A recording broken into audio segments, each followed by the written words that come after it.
మనం ఒకటి తలిస్తే దేవుడు ఇంకోటి తలుస్తాడంటారు కదా! అలాగే నా విషయంలో జరిగింది. నేనేమో నార్మల్ డెలివరీకి ప్రిపేర్ అవుతుంటే డాక్టర్ ఏమో సి సెక్షన్ అని చెప్పారు.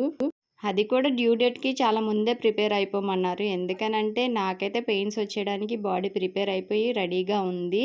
అండ్ నా బేబీ చూస్తే పేగులు చుట్టుకొనుంది. అది కూడా రిమూవ్ అవ్వట్లేదు. చాలా మంత్స్ నుంచి అలాగే ఉండిపోయింది. బేబీకి అది రిమూవ్ చేసుకునే ఛాన్స్ అయితే రావట్లేదు. ఎందుకంటే బేబీ కొంచెం హైట్ ఎక్కువ ఉండడం వల్ల. బేబీకి ఫ్రీగా తిరగడానికి ప్లేస్ సరిపోక ఇంక పేగులైతే రిమూవ్ అవ్వలేదు. నేను వీక్‌గా ఉండడం వల్ల ఒకవేళ పెయిన్స్ స్టార్ట్ అయిపోతే అటు పెయిన్స్ ఇవ్వలేను, ఇటు బేబీ నలిగిపోతుంది. పెయిన్స్ ఆపి మళ్ళీ నాకు సి సెక్షన్ చేయాలంటే టైం పట్టేస్తుంది కదా! ఈలోపు బేబీకి ఇబ్బందవుతుందని చెప్పేసి నాకైతే సి సెక్షన్ చేసేశారు. సి సెక్షన్ చేయించుకున్నా సరే నా బేబీకి నిజంగా రిస్క్ అయ్యింది. అండ్ నేను కూడా చాలా ప్రాబ్లమ్స్ అయితే ఫేస్ చేయాల్సొచ్చింది. అండ్ బేబీనైతే ఆల్మోస్ట్ 8 డేస్ వరకు ఫేస్ కూడా చూడకుండా నేనొక హాస్పిటల్‌లో, బేబీ ఒక హాస్పిటల్‌లో ఉండాల్సొచ్చింది. అది ఎందుకు, ఏంటి అనేది నేను నెక్స్ట్ పార్ట్‌లో చెప్తాను. See you in the next video.